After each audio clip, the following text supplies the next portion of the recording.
हम खबर आप तक पहुंचाएंगे। सिंध में मैट्रिक इम्तिहानात की तारीख रमज़ान मुबारक के सबब तब्दील कर दी गई है। 9वीं 10वीं के इम्तिहान 7 अप्रैल से मुनाकिद होंगे।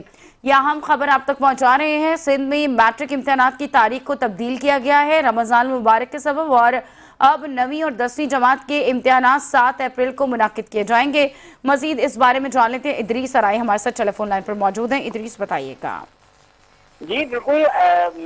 हुकूमत सिंध का जो महकमा तालीम है उसकी स्टडिंग कमेटी के हिसाब से माह रमजान में जो मैट्रिक के इम्तिहान आ रहे थे तो उस इम्तिहान की जो तब्दीली की गई है और इजलास में ये फैसला किया गया है कि रमजान मुबारक के महीने के सबब जो है वो उसमें तब्दीली कर दी जाए ताकि बच्चों को और असातिज़ों को आसानी हो सके।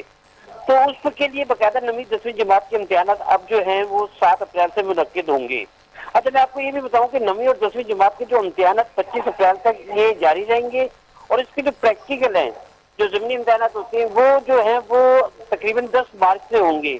और इसी तरीके से जो इंटर फर्स्ट ईयर और सेकेंड ईयर के एग्जाम है वो 28 अप्रैल से लिए जाएंगे। तो ये बाकायदा जो है वो सिंध गवर्नमेंट के महकमे जो तालीम है उसकी स्टडिंग कमेटी में ये फैसला किया गया है और इस बात को जो है वो असातिज़ा कराम ने सराहा भी है कि हाँ ये सही फैसला है, क्योंकि रमजान मुबारक में बच्चों को और असातिज़ा को थोड़ी सी मुश्किलात पेश आती है, इसी वजह से इसी सबब ये जो है फैसला किया गया है। जी बहुत शुक्रिया अपडेट करने के लिए।